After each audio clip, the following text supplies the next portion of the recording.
बिस्मिल्लाहिर्रहमानिर्रहीम, अस्सलाम वालेकुम रहमतुल्लाहि वबरकातुहू। मेरा नाम है बदअकील है। आप देख रहे हैं प्रॉपर्टी टीवी। परफॉर्मेंस की बहुत इंपॉर्टेंस है।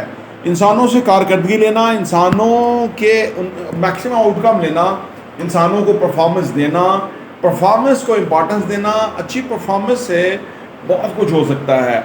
लो परफॉर्मेंस से कंपनियां नीचे बैठ जाती हैं, प्रोजेक्ट्स नहीं बनते। लो परफॉर्मेंस की वजह से तरक्की नहीं होती, खुशहाली नहीं आती, प्रोग्रेस नहीं होती। परफॉर्मेंस कैसे बढ़ाएं, ये हर बंदे का सवाल है। लेकिन हम आपको जो किताब है कोचिंग फॉर परफॉर्मेंस में से 5 ऐसी टिप्स देने जा रहे हैं कि जिसकी वजह से आपकी परफॉर्मेंस, आपकी टीम की परफॉर्मेंस, आपकी ऑर्गेनाइजेशन की या आपकी इंडिविजुअल परफॉर्मेंस में बहुत ज़्यादा इजाफा हो जाएगा। ये कैसे होगा, ये क्या इंपॉर्टेंट पॉइंट्स हैं, आइए डिस्कस करते हैं।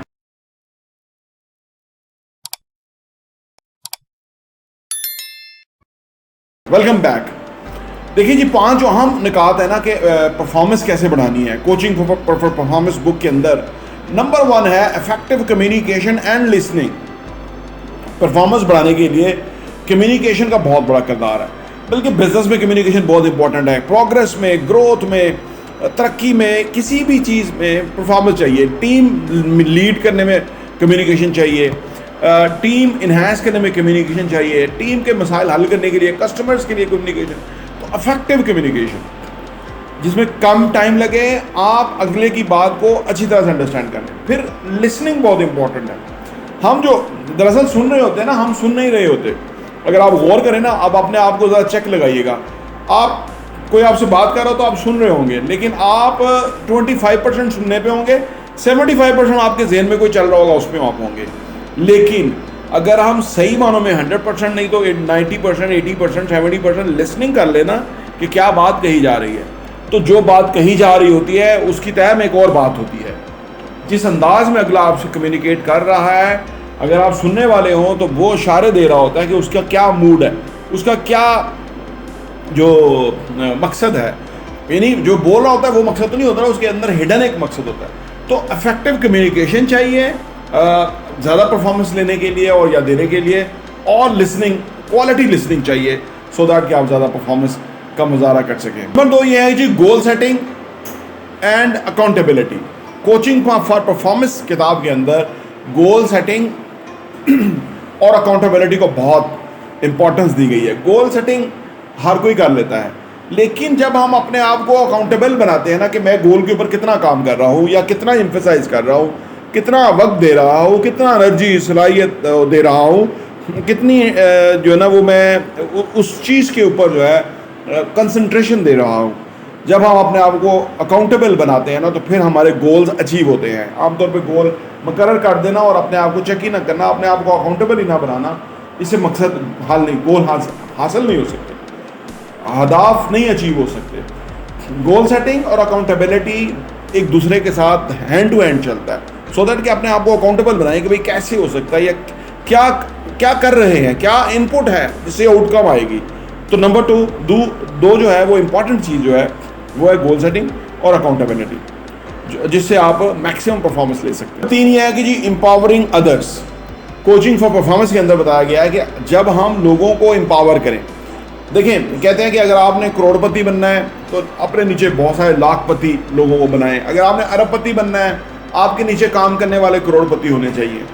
उसकी वजह कि वो खुद ब खुद जो है वो आपके गोल को के ऊपर एम्फोसाइज करेंगे, दिन रात करेंगे वो, क्योंकि उनका गोल, आपका गोल अलाइन हो गया, एक हो गया। ये इंपॉर्टेंट है। यानी लोगों को एम्पावर करना जो है वो इम्पॉर्टेंट है। ये देखना कि वो कहाँ से ट्रिगर होंगे, क्या उनकी रिक्वायरमेंट फुलफिल हो जाएगी तो वो जो है वो एम्पावर हो जाएंगे, वो काम को इम्पोर्टेंस दे देंगे, जिम्मेदारी का मुजाहरा कर देंगे, एक्स्ट्रा आवर काम करेंगे। तो ये एम्पावर करना लोगों को, इसमें मुख्तलिफ चीज़ें हैं।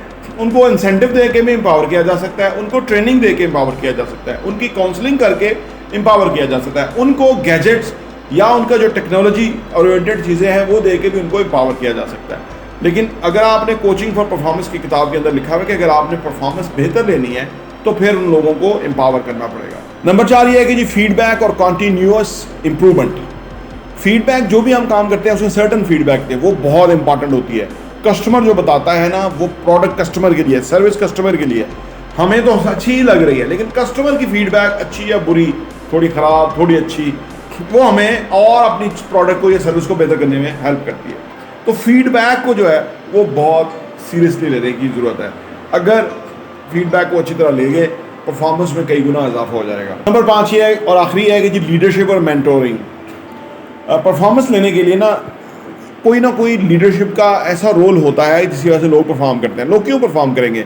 लोग लीडर्स को देखते हैं कि वो क्या कर रहे हैं, वो कितना एम्फेसाइज है, वो कितना सीरियस हैं अपने काम के हवाले से, वो क्या सोच रहे हैं। क्योंकि जब क्रंच सिचुएशन आती है तो लोग लीडर को देखते हैं, और लीडर अगर दिलेर होगा, लीडर अगर फोकस होगा, लीडर अगर कॉम्पिटेंट होगा, लीडर अगर खूबियों के का मालक होगा, तो वो टीम का मोराल हाई कर देगा। इसी तरह मेंटोरिंग जो है वो इम्पॉर्टेंट है। जब आपको कोई क्राइसिस प्रॉब्लम आए तो मेंटोर से रब्ता करें, मेंटोर आपको बताएगा। वो लोग जो है वो आपको, अगर अच्छे मेंटोर्स आपके हुए तो आप कहीं मार नहीं खाएंगे, आप रुकेंगे ही नहीं। क्योंकि रुकावट, प्रॉब्लम, ऑब्स्टिकल्स, सिचुएशंस आती हैं, लेकिन उनके हल होते हैं। अगर आपको हल पता लगे तो आप अपनी परफॉर्मेंस कई गुना बेहतर कर जाएंगे। कोचिंग फॉर परफॉर्मेंस के अंदर ये 5 बुनियादी बातें हैं जो कि बताई गई हैं और किताब पढ़ने से तल्लुक़ रखती है। प्रॉपर्टी इंटरव्यू देखने का बहुत बहुत शुक्रिया।